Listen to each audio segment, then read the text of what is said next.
బాబాయ్ గారు ఇప్పుడు రేపు రాబోయే ఎలక్షన్లో 2024లో జగన్మోహన్ ఈసారి ఎట్టి పరిస్థితుల్లో ఓడిస్తాడు పవన్ కళ్యాణ్. ఒట్టి మాటలు అవన్నీ అయ్యే పని కాదు. గెలిచేది జగన్ అన్న, అంత మటుకు వాస్తవం. కాదు బాబాయ్ గారు, ఇప్పుడు అందరు పొత్తున్నారు కదా, వాళ్ళందరూ కలిసి వాళ్ళు పొత్తులు ఉన్నా ఎన్ని గెలుచుకున్నా కూడా గెలిచే పనే లేదు. వాళ్ళు జగన్ అన్న గెలుస్తాడు మా ఆలోచన.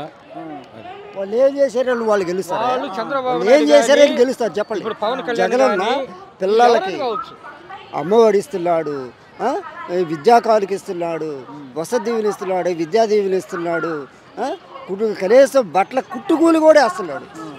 వాళ్ళు ఏం చేశారని వాళ్ళకి వేస్తారు, వాళ్ళు ఏం చేస్తారు. మరి కాదన్నా, రేపు ఎంతకంటే ఇంకా ఎక్కువ చేస్తాను చంద్రబాబు నాయుడు. ఇంతకు ముందర వచ్చినప్పుడు చేశాడా? ఇప్పుడు ఇంతకు ముందర ఏమైనా చేశాడా? ఇప్పుడు చెప్తానికి చేయలేదుగా. చేసిన వాళ్ళని మేము నమ్ముకుంటాం, అంతేగాని చేయని వాళ్ళని మేము ఎందుకు నమ్ముతాము? ఎంతమందికి వచ్చినా పవన్ కళ్యాణ్, బీజేపీ, సిపిఐ అసలు ఎందుకు ఇంతకు ముందరే వచ్చారు కదా. సిపిఐ, సిపిఎం, బీజేపీ, తెలుగుదేశం వీళ్ళంతా కలిసి వచ్చారు కదా. అప్పుడే ఏం చేయలేకపోయారు, ఇప్పుడు ఏం చేస్తారు?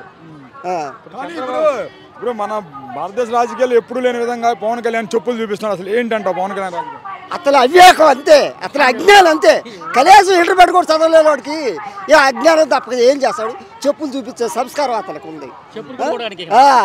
చెప్పులు చూపించే సంస్కారం అంటే అతను అసలు ఒక్క మాటలో చెప్పాలంటే అతను ఇంటర్మీడియట్ తెలిసినోడు. అతనికి ఒక రాజకీయ పలుకుబడి కానీ అసలు ఎట్ట మెలుచుకోవాలో కూడా తెలియదు జనాలు.